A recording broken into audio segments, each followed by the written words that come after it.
Buenas, buenas, buenas. Bienvenidos una vez más a Derecho a Fondo, el programa de la Facultad de Derecho de la UBA. Mi nombre es Gastón Esmulevisi. Junto a Julieta Tobal los vamos a estar acompañando durante la próxima hora. ¿Cómo estás, Juli?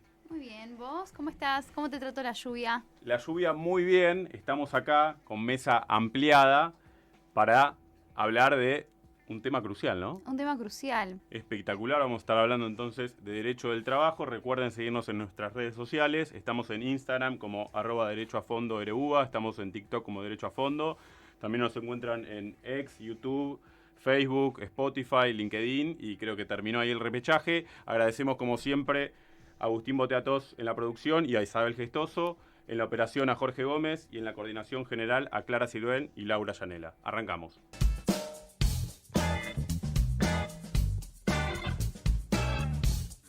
Comienza la entrevista en Derecho a Fondo.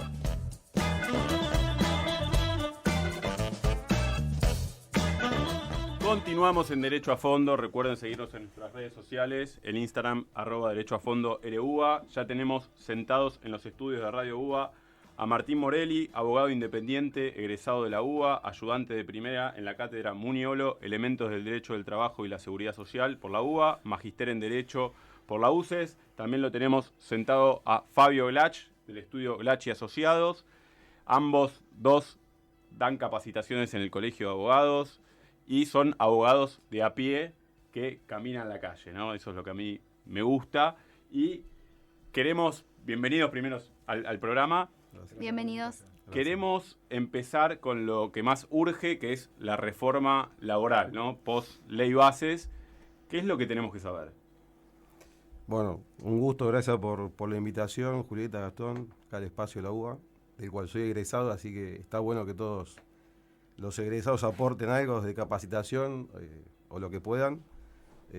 Voy a mechar el lenguaje un poco jurídico y no tan jurídico, porque hay gente que sé que no es abogada, así que la idea es que aprenda algo, y si no lo voy a marear. Bueno, me habían pedido que hable un poco del periodo de prueba, cómo se modificó con la reforma. Es un tema de una respuesta sencilla, se modificó de 3 meses a 6 meses, eso lo encuentran en Google, no hace falta que lo hable yo. Sí quería aprovechar, ya que el programa se llama Derecho a Fondo, a ir un poquito más a fondo, analizar un poco más, y un poco la crítica a la reforma, ¿no? O sea, de qué significa el periodo de prueba, se amplíe o no, porque a su vez, llaman que esto es una modernización laboral. No sé si sabían que en los 90 ya existió el periodo de prueba de 6 meses. Expliquemos lo que es el periodo de prueba. Ahí vamos. Básicamente es planteado según lo plantean quien lo legisló, dice que es lo que permite a las empresas evaluar más a fondo la idoneidad del empleado antes de formalizar el contrato, ¿no? Como antes que quede fijo, digamos, planta permanente. Entonces acá tenés un montón de preguntas para hacer, ¿no? Porque, como te digo, no estás modernizando nada con este punto concreto, estás volviendo para atrás, de hecho, estás envejeciendo. Y el tema es ese, ¿no? ¿Qué es periodo de prueba? Te pruebo. Yo tengo una pregunta, ¿no? Porque acá esto en Argentina es como blanco y negro. ¿Cuánto tiempo estás en tu casa cuando va una chica a limpiar tu casa, por ejemplo? ¿Cuántas veces querés verla trabajar para decir es buena o no es buena? Hay gente que la ve, no sé, tu novia la ve en 5 minutos y te dice, esta no sirve para nada, esta es espectacular, la amo, contratala. ¿A qué voy con eso? Hay laburos trabajo que sí requieren un plazo, obviamente, de prueba, obviamente, quiero saber cómo trabajás. Yo creo que acá es como todo blanco y negro y eso, te doy 3 meses o 6 meses. El tema creo que es las consecuencias que acarrea el despido también en el periodo de prueba, que entiendo que ahí también vas. Sí, digamos, lo que está extendiendo es la posibilidad de despedir sin pagar indemnización, básicamente, ¿no? Que este es el concepto, o sea, exacto. Quiero alargar eso, básicamente. Pero bueno, la crítica es, ¿todo el mundo necesita 6 meses de prueba? O simplemente es una excusa para decir, se llama así, pero es un periodo para pagar. Claro, para vos 3 meses, como era antes, era suficiente. No, tampoco era suficiente. Quizás podíamos debatir que, por ejemplo, si yo tengo una empresa, un contador, una persona que hace marketing, o alguien que necesita desarrollar un plan de acción que dura más de 3 meses, ¿por qué también le dan 3 meses? Quizás requiera 9 meses de prueba, porque ¿cómo veo el resultado y su idoneidad? ¿Qué es la idoneidad? Ahora, si una persona trabaja en algo mecánico, yo antes fabricaba calzado, antes de ser abogado, y yo en un mes de que alguien cortaba el cuero ya me daba cuenta 12 horas por día si el tipo sirve o no sirve. Entonces, la primera crítica para mí sería, ¿por qué extendimos 6 meses todos los periodos para todas las tareas? Podrían haber debatido quizás para cada rubro como quieren hacer ahora con el fondo de cese, por ejemplo, que cada actividad diga, a mí me sirve, no me sirve. Bueno, una crítica así de lo que es el periodo de prueba. Pero bueno, la implicancia de eso es que lo que pasaba antes es, ahora, si te despido antes que se venza el plazo, no te pago lo que sería indemnización por antigüedad, que bueno, que antes cuando pasaban los 3 meses, se pagaba. Claro, pero si uno despidiera a los 5 meses y 20 días, no tendría que pagar indemnización, obviamente si está todo... Pagaba el preaviso, los días trabajados, las vacaciones, el daño proporcional, y se terminó. Obviamente que tiene que estar todo registrado correctamente para que rija ese periodo de prueba. Obviamente tiene registrado, y obviamente que el empleador no se tiene que dormir y enviarlo el último día, porque rige a partir de que el empleado se notifica del despido. Entonces yo te mando la carta del 29 y te va a llegar el 2 del mes siguiente, me pasé y aparte te tengo que pagar el mes que le sigue, digamos. Sí, eso es una cuestión que hay que tener en cuenta, ¿no? En el Sí, derecho laboral. y el tema es que tal vez muchos empleadores o empresas se basan en esto y dicen, bueno, hagamos 6 meses con uno, 6 meses con otro, y termina habiendo todo un recambio y medio una maniobra detrás de eso, que resulta, por supuesto, de forma injusta para los trabajadores. ¿Vos cómo lo ves, Martín, el periodo de prueba? A ver, el tema... ¿Qué tal? Buenas noches a todos, gracias por la invitación, Julieta y Gastón. Buenas noches. Coincido en parte con lo que dice Flavio. El tema principal acá es que a mí lo que me parece es que el periodo de prueba, es más, la ley lo permite extender hasta 1 año en caso de pymes y por convenio colectivo también, con lo cual volvemos, lo mismo pasaba en los 90, como decía él. El tema principal es todo lo que está perdiendo el trabajador con eso. Quizás la prueba o no, ver si el empleador necesita ese tiempo, ¿no? Sí, pero principalmente coincido con él que hay un tema acá de indemnizatorio, de no pagar la indemnización, y que toda la reforma va en ese camino. Pero también es fundamental que lo tenga registrado. O sea, por lo que pregunta tuya, Gastón, me parece atinada, porque muchos dicen, no, bueno, lo pruebo, pero lo pruebo y está no registrado. No, si no está registrado, va a tener que caminar como si fuese... No aplica ese periodo de prueba. No aplica. Aunque trabaje 2 meses, va a tener derecho a indemnización. Tenés que después evaluar si el trabajador quiere iniciar algún reclamo o no. Por eso también a la empresa que uno representa es ponerlo en blanco apenas lo tenés a una persona, lo ponés, lo registrás, y aparte también no te duerma, como decía el doc, para ver si lo tenés que despedir o no. Con relación a lo que decís vos, Julieta, del tema del recambio y eso, es parte de la normativa. O sea, de parte lo permite el sistema y está bien. Eso es como más personal, moral, pero bueno, el sistema te lo permite. Por Así supuesto. que vos lo aprovechás. No sé cuánto le serviría a un empleador estar renovando gente cada 5 meses, pero bueno, depende también del tipo de fábrica que uno tiene. ¿No? Ahora vamos a hablar del resto de las reformas también. Entiendo yo que las reformas en el plano laboral apuntan a incrementar el empleo registrado. Y digo, por ahí esta medida del periodo de prueba, ¿favorece a que haya más trabajo o por ahí por el contrario es una figura para el fraude, como por ahí estábamos hablando ahora? Yo creo que, acotando acá lo que dijo Martín, el hecho de tener que tenerlo en blanco para que justamente rija el periodo, yo no sé cuánto va a fomentar, porque creo que, a ver, yo no soy economista, digamos, pero me parece que hay ciertas medidas que tienen que ir acompañadas de otras medidas en otros ámbitos. Y si yo quiero que la gente que produce acá o que un comerciante sea más competitivo y de repente le bajo el costo porque supuestamente tener indemnizaciones hace que la gente no pueda pegar, a pesar de que la ley existe hace más de 50 años y acá hay empresas de más de 100 años. O sea, adjudicarle toda la no productividad a la reforma es algo como abusivo y la excusa para sacarla. Pero si vos después abrís para que entre todo de China, por más que baje ese costo, no hay. Y apuntando igual a la respuesta, la mayoría de la gente hoy en día no puede competir si tiene a la gente en blanco. Y creo que ese es el problema que tiene mayormente, por no ser el comerciante.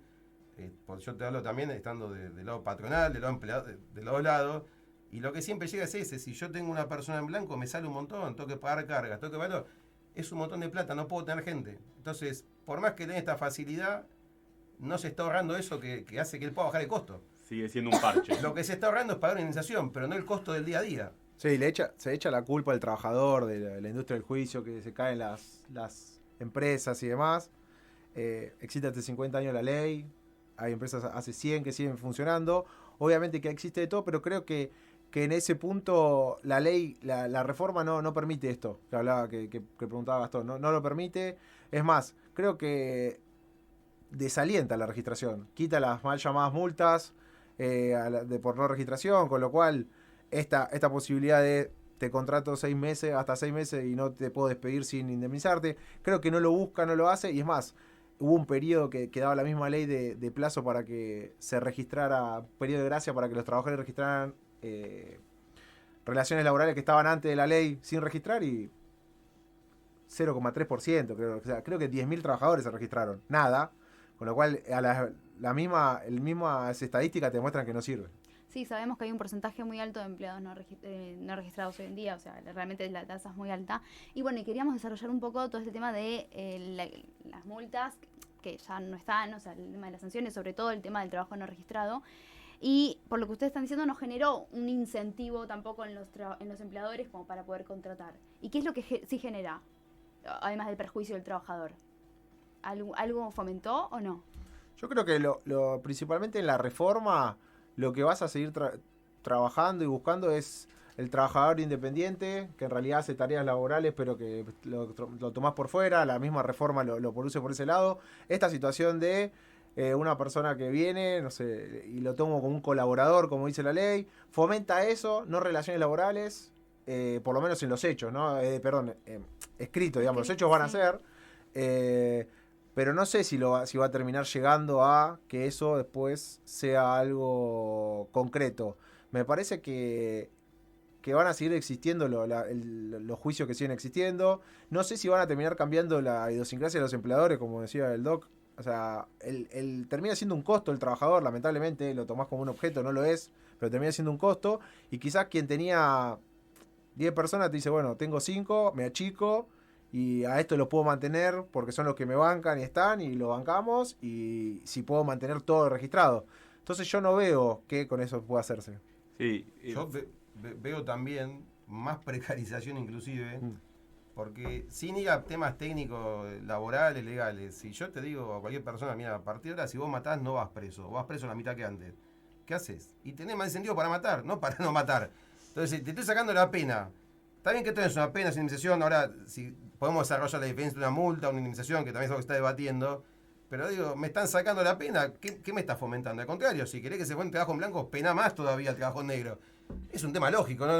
Claro. Sí. A ver, Fabio, recordemos cómo era antes de la reforma. Había multas para el trabajo no registrado o deficientemente registrado. ¿Qué pasó con esas multas después de la reforma? Yo sigo mucho a Mario Ackerman, que me parece un gran doctrinario. Y Ackerman dice, o sea, primero dice, esto está en la ley, digamos, nunca se llamaron multas, la gente le llama multas. Empecemos por ahí, en la ley dice indemnización por tal cosa, ¿no? Se llamó multa por un tema así, no sé ni cómo se dio, la verdad. Con el tiempo se generó, no son multas, multas es otra cosa. Lo que en realidad sacaron, que yo creo que de hecho no lo hicieron a sabiendas de que iba a derivar en esto, porque yo veo una implicancia que incluso va a perjudicar a los empleadores todo esto, que va a ser lo que sacaron es la forma de tarifar el daño que me haces por tenerme en negro, la forma de tarifar por no darme un certificado de trabajo, la forma de tarifar. Antes, por ejemplo, hay un ejemplo, artículo 8, ley 24.013, si tenés una persona en negro, te gana un juicio y le dan la multa a favor porque tú paga el 25% de todas las remuneraciones que percibió, ¿está bien? Yo antes podía tarifar cuánto salía, de hecho el empleador hasta tenía previsibilidad, sacando el tema de los intereses, que eso es lo que más le da incertidumbre, el resto es fácil de calcularlo. Te tuve tanto tiempo, calculo con toda la multa. Y ahora todo eso, si deja de operar, digamos, de esa forma de tarifa, va a estimar un juez cuánto vale ese daño. Hay que probarlo, pero si no prueba el daño, va a estimar el juez cuánto daño causó. Y quizás sea muy superior a lo que tarifaba y limitaba la multa en algún punto. Claro, antes cuando un trabajador te iba a ver al estudio, a Martín o a Fabio, sabía cuánto iba a terminar cobrando indemnización en caso que prosperen, obviamente, todos los rubros. Sí. Ahora no se sabe, queda a criterio del juez estipular ese monto, digamos. No, también para las empresas, como dice, no es previsible. Y para mí había otras soluciones posibles. Para mí, porque a ver, ¿cuál es la sanción que se buscaba con esto? Es decir, bueno, vos tenés una persona que le estás impidiendo que tenga cargas sociales, ¿sí? Tenga un perjuicio que es no solo al Estado, sino al trabajador. Que tenga una persona que no tiene cargas sociales aportantes por todos esos años y ese tiempo. Porque es verdad que lo que hacía las indemnizaciones, como decía Gastón recién, te veía a ver y sí, te llevabas una sentencia esas multas se las quedaba el trabajador. O sea, la plata le ingresaba al trabajador. Bueno, hagamos un intermedio. Que esa plata vaya a un fondo del Estado, que esa plata pasa a justificar, no sé, los años de jubilación, que también es un tema muy latente, esta situación de que trabajo precarizado implica que después hay gente que no se puede jubilar o que le faltan aportes. Entonces, bueno, busquemos una situación intermedia en la cual el empleador también tenga una sanción por su conducta, ¿sí? Y que el trabajador también se vea beneficiado, y con el trabajador también se beneficia toda la sociedad, porque esa plata le ingresaría a todo. Pero acá es como muy o blanco o negro, o saco o doy, nunca un intermedio que pueda llevar. La reforma también introdujo esta posibilidad de, sería sacar lo que es la indemnización por el fondo de cese, ¿no? Como ese cambio. Todavía no, por Sí. eso. Es una posibilidad. ¿Qué se está evaluando hoy en día respecto a eso? Recién ahora, este mes, se terminó de completar como las cinco aristas de esta situación. O sea, con la ley, hubo 5 pasos. La ley dio esta posibilidad del fondo de cese, como decía el doc, tenía la posibilidad de que después se tiene que establecer por convenio colectivo, o sea que ahí el sindicato va a tener que intervenir, y después recién ahí el trabajador podría aceptarlo. Y después se fueron dando normativas que fueron permitiendo esto. Normativa del Banco Central, normativa de ARCA, todas normativas que van complementando estas situaciones, y porque el fondo de cese es parecido al que tiene la construcción hoy, pero no es igual. Entonces hay toda normativa que permite... ¿Quieres desarrollarlo un poco para los Sí, oyentes? a ver, el fondo de cese, por ejemplo, el que existe hoy, que es el que se usa como modelo, que encima es un modelo pésimo, es el de la construcción. El trabajador aporta junto con el empleador a cuando finaliza la obra, por el tipo de trabajo que se hace. Entonces vos trabajás en una obra, por ejemplo, hacemos un edificio, y vos sabés que vas a trabajar, cuando se termine el edificio, te vas a tu casa a buscar otro trabajo. Entonces lo que haces es aportar determinado porcentaje de lo que vos cobrás al fondo de cese.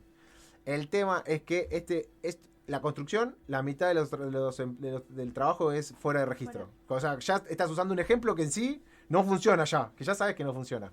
Y lo que se permite con este nuevo fondo de cese, que todavía es como, están en veremos porque hay que ver en el caso concreto qué convenio lo aplica, se puede eso utilizar de manera con fiduciaria, que se pueda cotizar en la bolsa, por eso también hay cuestiones de la bolsa que intervino ahí, de valores.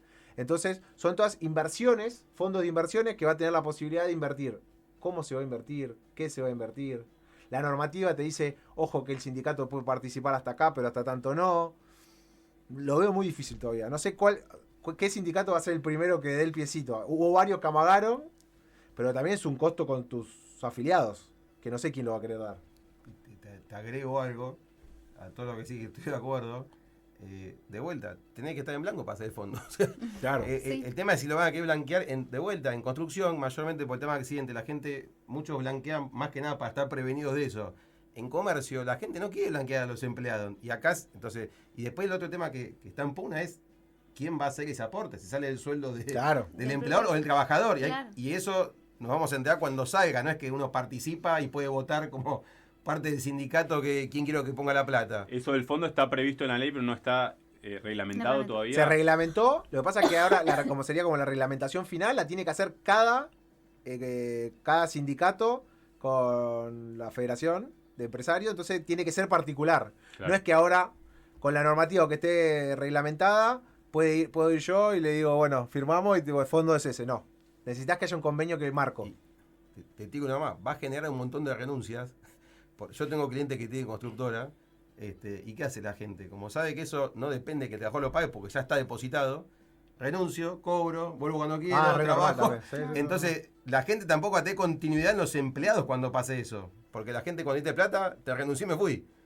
Estamos conversando con Martín Morelli, con Fabio Klach, ambos especialistas en derecho laboral.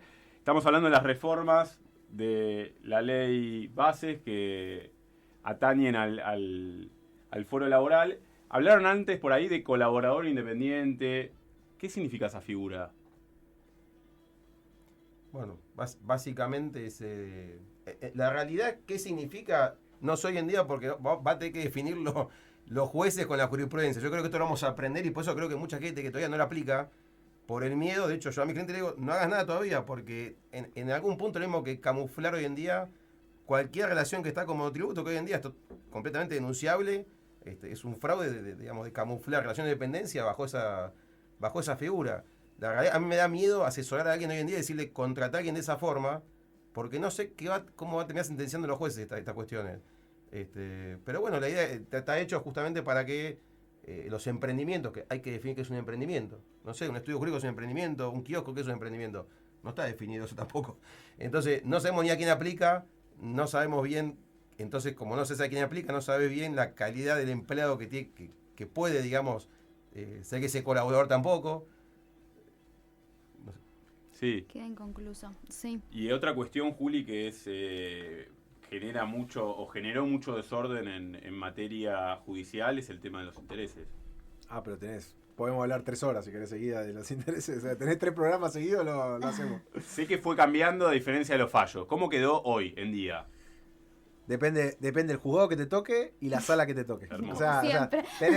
tenés 80 juzgados distintos para la gente y tenés 10 salas distintas. Con lo cual...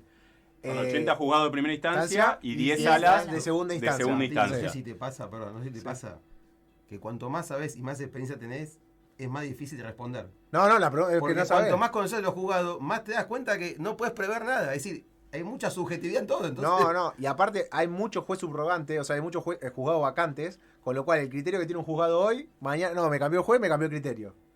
Entonces, un juez subrogante sería un juez ocupa, digamos, que está en un juzgado que no está con una designación. No tan ocupa. Bueno, lo estamos diciendo con cierto tono bélico. Sí, pero es un juez que tiene a cargo un juzgado y que cumple las funciones iguales en otro hasta tanto se cubra esa vacante. Y que cobra 2 sueldos. La mitad, creo. La mitad, el Ok. otro la mitad, 1/3.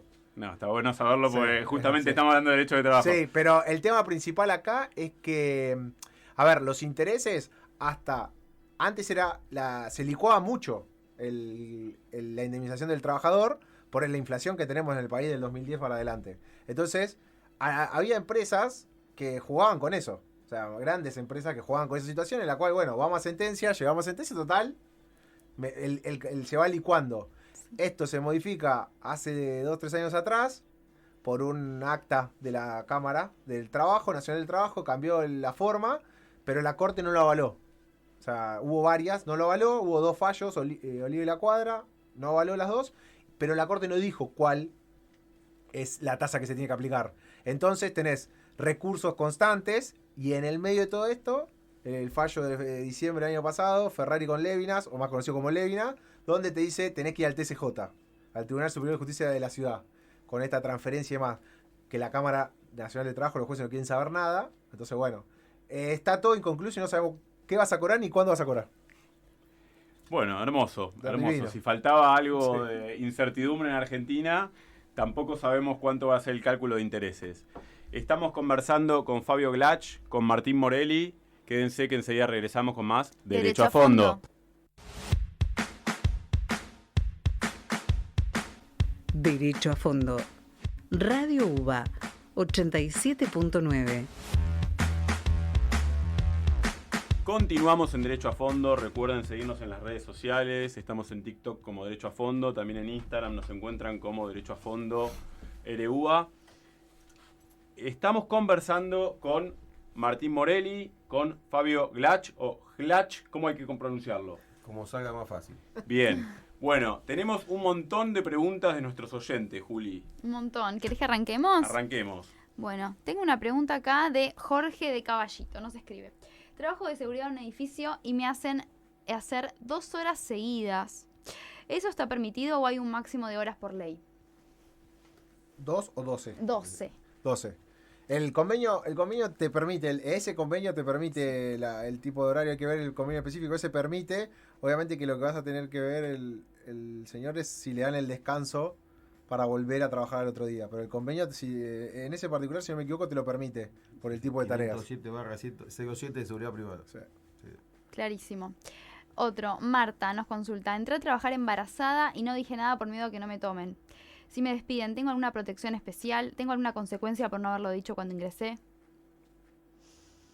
¿Cuánto tiempo pasó desde que Claro. no me quedó clara la pregunta? No nos dijo. No lo dice. dijo que entró a trabajar y ya estaba de 5 meses. Mirá, por más que no haya avisado, si era visible, Claro. ya cuenta con la protección, digamos. Lo ideal siempre es avisar a tiempo, pero si no avisa y es evidente también, obviamente, eventualmente a nivel judicial habría que demostrar con testigos de que era evidente y todo, pero si ya estaba el empleador enterado de eso, sí, cuenta con la protección que tiene cualquier mujer embarazada ante un despido. Que puede ser un despido discriminatorio, obviamente, no me refiero. Sí, igual acá Igual- siempre aclaramos que las preguntas son un poco genéricas. Cuesta desarrollarla, obviamente Bueno, que la respuesta es: las embarazadas tienen protección especial. Hay una emisión que es agravada por despido por embarazo. Después justamente, claro, después está el tema de si lo puedo demostrar bien, mal, o esta cuestión de que no está clara la pregunta, pero sí, por ahí siempre, como también la persona que está enferma o de licencia médica también tiene protección. ahora vamos a ir con eso, Con que eso. llegaron algunas preguntas. A ver, acá llega de parte de un empleador. Dice, llegó a un acuerdo en el SECLO. Después, ¿me pueden iniciar juicio igual? No. Si tenés el acuerdo en el SECLO, está homologado ese acuerdo. Si ese acuerdo que vos firmaste con el trabajador contaba con su representación letrada, vos con la tuya, se firma el acuerdo y el acuerdo es homologado. Una vez que es homologado, por esa misma causa no le puede iniciar un juicio. A lo sumo, si él no cumple, el trabajador lo único que puede hacer es ejecutar ese acuerdo en sede judicial. Pero vamos a suponer que con este trabajador hubo un despido y aparte hubo un accidente. Y llegaron solo a un acuerdo por lo que es el despido. ¿Podría después iniciar algo por el accidente? Sí, si no está aclarado en el... Sí. Y agrego a lo anterior también. La norma general, lo que dice Martín, es así. Hace poco justo me tocó un cliente empleador que firmó hace como 3 años un acuerdo y pasó la famosa escena que le ponen el abogado al trabajador y ese trabajador después de 3 años impugnó el acuerdo que está homologado diciendo que justamente fue obligado y que le pusieron y que no tenía debida asesoría. Y bueno, está en trámite, así que veremos ahí qué pasa. Sacando eso, bueno, todo lo que no se pone en el acuerdo queda abierto. Siempre uno tiene que poner que el trabajador en esos casos tampoco va a reclamar nada por ninguna enfermedad que padezca, ni que contrajo a causa, durante o después del trabajo. Vale. Esa es una práctica muy Muy común, común, ¿no? Que a sí. veces que se utiliza de las empresas de ponerle el abogado al trabajador, que obviamente que rompe cualquier espíritu de protección. No está bien, o entrás con el gancho de que el trabajador le va a quedar la plata limpia y no va a tener que pagar honorario del otro lado. Pero sí, es complejo y hay que evaluarlo. Ese es el latiguillo que usan para... Sí, obvio. Para que el trabajador lo acepte. Sí, obvio, que el trabajador no va, o sea, te va a quedar la plata limpia y no le vas a tener que pagar el 20% o el 30% de lo que te cobre el letrado dentro de la ley de honorarios. Claro, exacto. Bueno, vamos con otra. Sergio nos dice, me pagan siempre fuera de término, a veces hasta el día 20. ¿Hay consecuencias legales? ¿Cuáles son si una empresa no me paga el sueldo en fecha? Sí, consecuencias legales tiene. Tiene que intimar para que se lo abone correctamente. Él puede retener tareas hasta tanto se le pague el salario también. Lo que pasa es que en esa situación va a haber un tira y afloja con el empleador. Pero sí, consecuencias legales tiene. Pasa que hay que ver también si en la realidad el trabajador puede aceptar la consecuencia de no tener trabajo y de perder su fuente de ingreso, aunque sea cobrando como a los portazos, a los ponchazos con el empleador. Sí, a veces la gente te viene a consultar esos temas, pero con la situación como está el país no quiere asumir el riesgo que no tener trabajo, despidan, por lo por menos va supuesto. cobrando de esa manera. Sí, o puede considerarse un despido indirecto si se van a otras causales también, pero digo, quizás o sea, ya sabe que después no va a cobrar nada el mes siguiente.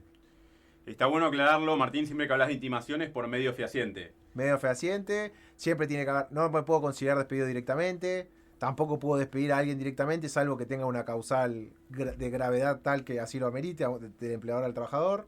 Siempre hay que intimar, por buena fe, siempre es un latillo que usamos siempre. Vas a ver en civil, comercial, todo, hay buena fe, bueno, en el derecho del trabajo también.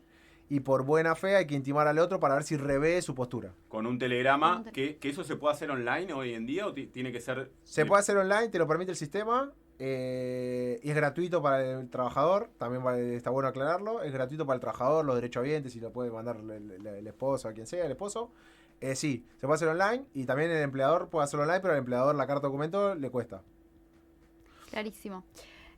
Vamos con otra. Camila nos consulta. Estoy en periodo de prueba, pero ya llevo 2 meses. ¿Me corresponden vacaciones proporcionales o recién después de los 6? No, le corresponden cada 20 días hábiles. Cada 20 días hábiles trabajados es un día de vacaciones. Perfecto. Roberto nos dice, hace más de 10 años que trabajo en la misma empresa y nunca me pagaron antigüedad. ¿Cómo puedo reclamarlo y hasta cuántos años para atrás? Nunca le pagaron antigüedad. El adicional No. por antigüedad se refiere. Exactamente. De la misma forma que se reclama el pago a tiempo, digamos, con telegrama, intimando a que lo reconozcan. Entiendo que eso pasa por una diferencia salarial y que tiene hasta 2 años para atrás, que es el plazo de prescripción de diferencias salariales para... Claro, ¿sabes? esto es hace más de 10 años. Por Él puede eso. reclamar para atrás, pero después judicialmente nada más lo van a poder Claro. condenar 2 años Por para 2 atrás. años. Lo que tiene la diferencia salarial, la diferencia del despido, es que uno puede iniciar el juicio y seguir el vínculo. Claro. Es raro, Es raro. pero puede pasar. Y no creo que quiera, pero bueno. Paola nos consulta, soy empleada de comercio y me quieren cambiar el horario sin avisarme. ¿El empleador puede modificarlo como quiere o necesito dar mi consentimiento? Necesita su consentimiento. Puede modificarlo, Está- hay que verlo de qué manera lo hace. Sí, también depende de cuánto tiempo está trabajando ahí en el comercio. Digamos, no hay una persona que trabaja hace 15 días que, Claro. que está hace 10 años. Porque hay algo que se llama el ius variandi del empleador, que es la facultad que tiene de alterar ciertas condiciones de la relación laboral. Me pasa mucho con temas de gente que trabaja remoto, que aceptó, por ejemplo, trabajar remoto porque la hija vive a la vuelta del colegio, qué sé yo, y no puede de repente aceptar otra modalidad de trabajo, digamos, porque le cambia el ritmo de vida. Lo mismo con los horarios, lo mismo con todo. Hay que ver, hay cosas que son grises porque decís, bueno, ¿y cuánto es el tiempo a partir del cual ya quedaría consolidado, ¿no? 1 mes, 2 meses, 6 meses, 5 años.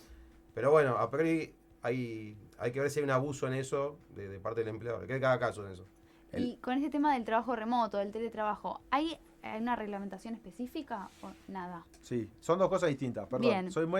Me gusta. soy medio tajante con esas cosas, pero en algunas cosas soy medio tajante. Para mí, no es lo mismo trabajo remoto que teletrabajo. Bien. Trabajo remoto es lo que hace la gente normal, capaz tu amigo, tu amiga, que dice, tengo 3 días home office y después voy a cosas. Eso para mí es trabajo remoto. Se rige normalmente, ley de contrato de trabajo, no hay problema. Como fue en su momento cuando inició la pandemia y demás. Y teletrabajo sí, normativa especial 27555, si no me equivoco, la ley. Es muy específica, vi pocos casos en los hechos, pero es una normativa muy específica. Lo que tiene que también la ley base la modifica y le modifica las partes más buenas para el trabajador en cuanto a pedir la reversibilidad o no de ese trabajo, de ese tipo de trabajo y demás. Pero sí, el trabajo remoto tiene su normativa especial y debería firmarse un contrato especial si es, perdón, el teletrabajo. Me confundí yo solo. El teletrabajo tiene su normativa especial y hay que hacer un contrato especial a raíz de eso. Perfecto, clarísimo. Acá llegó una pregunta muy específica con respecto a cooperativas. Dice, ¿qué pasa si una persona trabaja en una cooperativa y la desvinculan? ¿Puede reclamar alguna indemnización? ¿Hablamos 2 horas o 5 minutos? Claro, te iba a decir, trajiste un especialista, después lo dejamos hablando solo y nos vamos. Sí, por supuesto. O sea, también, a ver, son mayormente, hacer una cooperativa es algo legal, en la ley de cooperativas inclusive, mayormente, por lo menos la que uno les tocó intervenir en toda su historia laboral, mayormente se llaman que son fraudulentas porque justamente no respetan los derechos del asociado y camuflan relaciones de dependencia con esta figura del asociado cooperativista. Ok, pero Con lo cual le corresponderían los mismos derechos que alguien que trabajó en negro. Uno tiene que demostrar que en la cooperativa no se le respetaron sus derechos como asociado, que no tuvo participación activa en la asamblea, que no pudo votar, que no pudo un libro contable, que no le pagaron los excedentes, que bueno, un montón de cosas. Si uno demuestra eso, queda como un trabajo en negro y se indemniza de la misma forma. claro, digamos, la cooperativa es una figura legal que mal utilizada da lugar a fraude laboral. Es como todo lo que está registrado presume algo. Es como también te puedo tener en blanco en un comercio y que cobres una parte por afuera de la plata, digamos. Si uno demuestra lo que está mal, a pesar de que las cooperativas mayormente están inscriptas, digamos, en el Instituto Nacional de Cooperativismo y todo lindo, pero internamente los dueños son de hace 30 años lo mismo, la hija de la presidenta, después el sobrino, no hay una votación genuina, no hay una democracia de que todos vayamos a votar, todos sepamos qué pasa. No se termina en la práctica. Sí hay genuinas, no es que son todas así, hablo mayormente, con lo cual depende en cuál estés, hay que analizar si te respetan los derechos como asociado y está todo perfecto, no hay lo que reclamar porque sos un asociado. Si no, claramente es un trabajo negro camuflado con esta figura. Va a depender del caso. Tenemos otra pregunta por acá. Nos consulta Andrés. Renuncié a mi trabajo después de 8 años. Renuncié. ¿Tengo derecho a cobrar indemnización o solo me pagan los días trabajados? No tiene derecho a indemnización, renunció. Si esa renuncia la hizo él por motus propio y no fue instigado a hacerla, renuncia. Solo días trabajados, aguinaldo proporcional y vacaciones proporcional. Como cualquier renuncia o despido con causa por parte del empleado. Bueno, hablando de fraudes, esa es una práctica también muy común, que le hacen mandar al trabajador un telegrama renunciando, como para facilitar un poco la cosa, pero en realidad no le avisan que pierde el derecho a una indemnización. Sí, bueno, de hecho iba a comentar esta posibilidad también que sepa la gente que le pasa todo el tiempo. Renuncia porque van forzados. Que bueno, esto es más un tema jurisprudencial, ¿no? Que si, hay jurisprudencia que dice que si uno revoca esa renuncia dentro de las 24 horas, obviamente va a estar sujeto a prueba, pero puede ser reversible la renuncia. Hay varias formas de probarla, incluso a veces hay gente que está en el trabajo y claramente se lo prepararon en el trabajo porque está todo redactado con computadora y él estaba en la calle trabajando. Entonces es obvio que ni siquiera la redacté yo, digamos, me llevaron. La letra. Prueba fílmica de que te acompañó alguien, un supervisor, un coordinador de la empresa. Hay formas de hoy en día igual con lo de la computadora también, o sea, entras al correo y la redactan ahí directamente y la mandan, entonces también a veces queda como... Ahí necesitas un poquito más, pero puede pasar. A ver, hay gente que figura como monotributista y nunca hizo una factura. En realidad, el contador de la empresa te la hace, obvio, sí. Siempre depende mucho del caso en concreto. Pero sí, con el tema de la renuncia, sí, hay situaciones estas que, como decía Gastón, te digo renunciar y después te pongo a trabajar para otra empresa y vas así licuando el reclamo y está mal, digamos, en ese punto, para usarlo de esa manera. Otra pregunta. Griselda, soy empleada doméstica y me enfermé. Presenté certificado médico y me descontaron los días igual. ¿Tengo derecho a cobrar durante la licencia por enfermedad? Sí, tiene derecho. O sea, si el certificado es correcto y está presentado y conforme las normas que tiene que tener el certificado, sí. Ahí sí, lo que pasa es que volvemos a lo mismo. Es cuánto reclamo y si acepto el reclamo o no, si pierdo el trabajo o no pierdo el trabajo, recordemos. O sea, y el tiempo de la no, licencia, sí, pero también, obvio. También va a valer si es una licencia extendible. Bueno, ahí también, si es larga, el empleador tiene la facultad de controlar a ver si es verdad que la señora en este caso tiene la enfermedad o no que dice padecer. Bueno, es muy del casuístico y también de lo que quiera hacer uno respecto de si tiene esa intención de perder su trabajo, digamos. Si quieren le agregamos un tip que la gente lo vive preguntando, seguramente a vos también, Martín. ¿Cuánto me corresponde licencia con goce? Esta es la pregunta que llega todos los días. No. Sí. Y bueno, fácil para que la gente lo aprenda, depende de dos variantes. Variante número 1 es cuánto tiempo tenés de antigüedad trabajando, si es hasta 5 años o más, y si tenés o no carga de familia. Si tenés menos de 5 años y no tenés carga de familia, son 3 meses de licencia con goce. Carga de familia sería hijos. Gente a cargo, No, puede ser casado también. Casado también, sí. Incluso también gente mayor de 25. Gente mayor a cargo también. A cargo. Podés tener un hijo con alguna discapacidad que lo tenés a cargo. Puede pasar diferentes variantes. Sí. Entonces, si no tenés más de 5 y no tenés carga, son 3 meses. Si se cumple una condición sí y la otra no, son 6 meses. Y si se cumplen ambas, que tengo más de 5 años y cargas, tenés hasta 12 meses de licencia con goce. O sea, durante un año cobrás. El empleador tiene que pagarle el sueldo al trabajador, aunque no vaya a trabajar. Sí, obviamente que el empleador tiene la facultad de mandar con Martín el control y el trabajador está obligado a ir o a exponerse o a que vengan, digamos, depende de que tengan. Pero sí, puede ser hasta 12 meses. Y después de los 12 meses, si esta persona continúa con licencia, por supuesto sin goce, y el empleador decide despedirlo, estando con la licencia. No, con la licencia, lo que ahí, después de los 12 meses, después del tiempo, o sea, 3, 6 o 12, 3, 6 o 12, entra el periodo de reserva de puesto. O es un año. Exacto.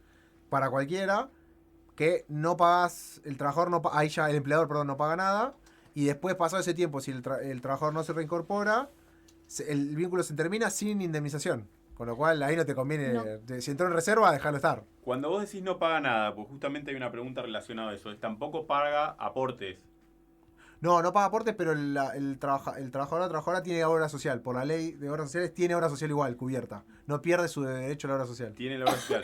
Por acá llegó una pregunta en relación a trabajo no registrado ¿Y qué pasa con el tema de los aportes? Porque dice que hace 3 años terminó la relación laboral, que cómo puede hacer para hacer valer esos aportes a la hora de jubilarse, si hay alguna forma.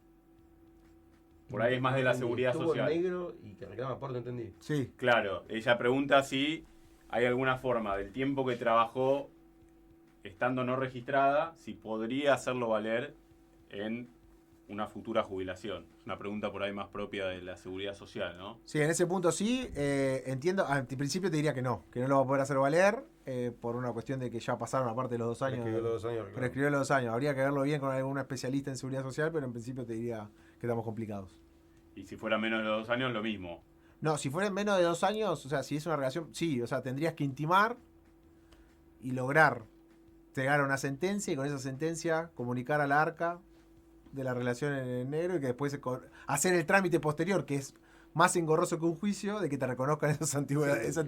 Lo que es seguro que hay que demostrar que laburó para el Sí, empleador, obvio, eso a priori, seguro, digamos, seguro. eso no hace nada. Claro, ¿no? Son todas cuestiones que uno tiene que tener en cuenta también. Es bastante complicado. Porque a veces ve la plata en mano, pero hay un montón de Toda la beneficios parte- sí. que uno también tiene que tener en cuenta, ¿no? Lo que pasa es que estamos hablando de gente que generalmente necesita el dinero también, en ese punto. Entonces como que es muy... Me ha pasado mucho en la pandemia. La gente que aceptaba quizás acuerdos que vos decís, mirá que tengo que darle de comer a mis Necesito hijos. comer, sí. O sea, bueno, contra eso no puede nada. Uno se queda tranquilo que le explica los alcances legales del acuerdo. Si el trabajador, la decisión es del trabajador. Sí, por supuesto. Estamos conversando con Martín Morelli, con Fabio Glach y seguimos. ¿Hay más preguntas de los oyentes? Hay más preguntas. Acá un señor dice, yo trabajo en una panadería, me siento mal, es la tercera vez, del tercer día que me siento, claro, pero más o menos sobre lo mismo que ya respondimos antes, sí, no tiene mucho sentido.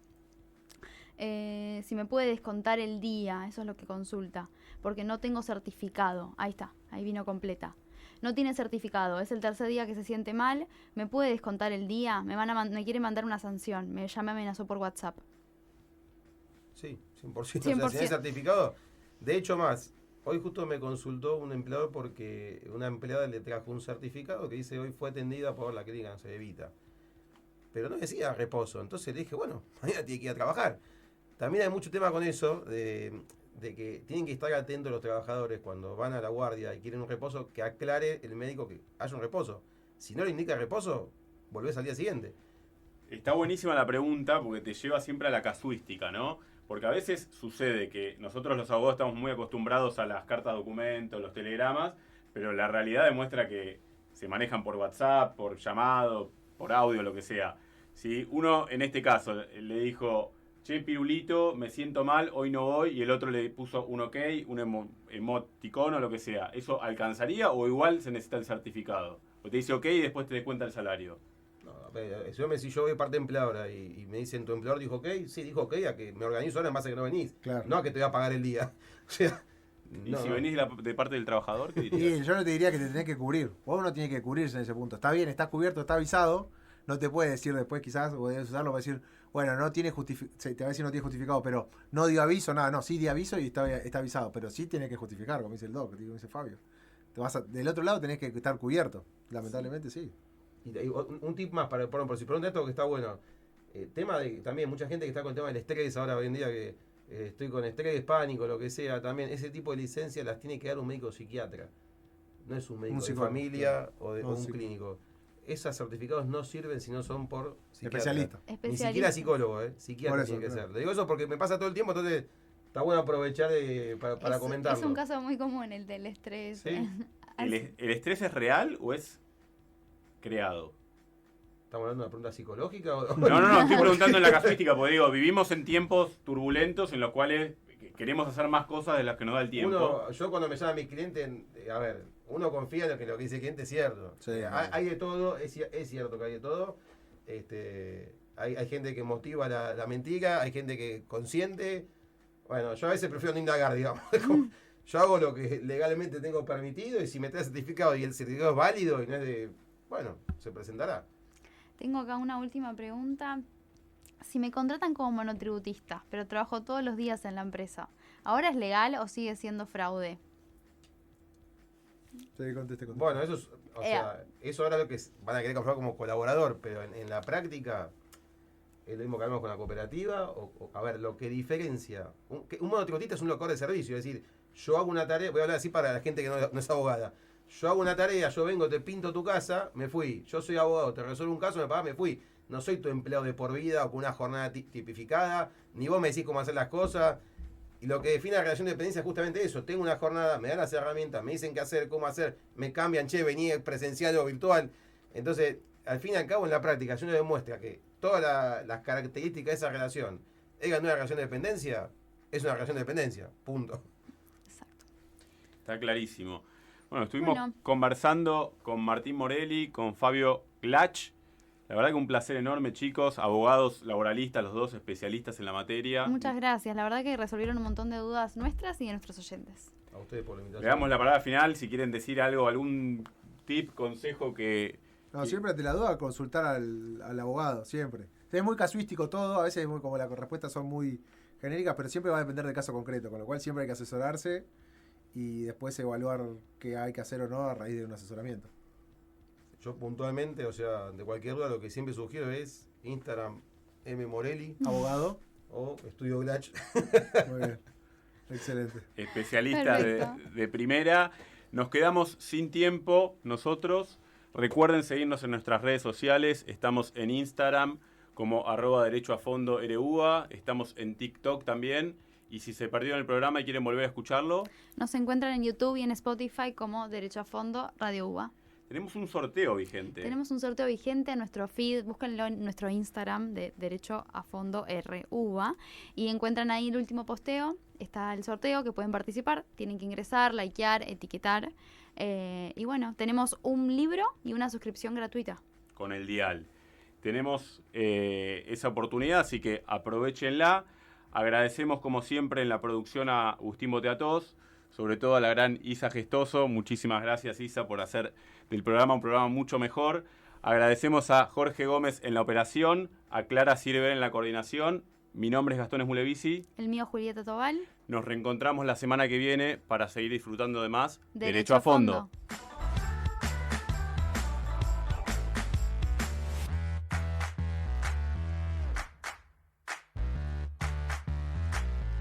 Derecho a Fondo por Radio UBA.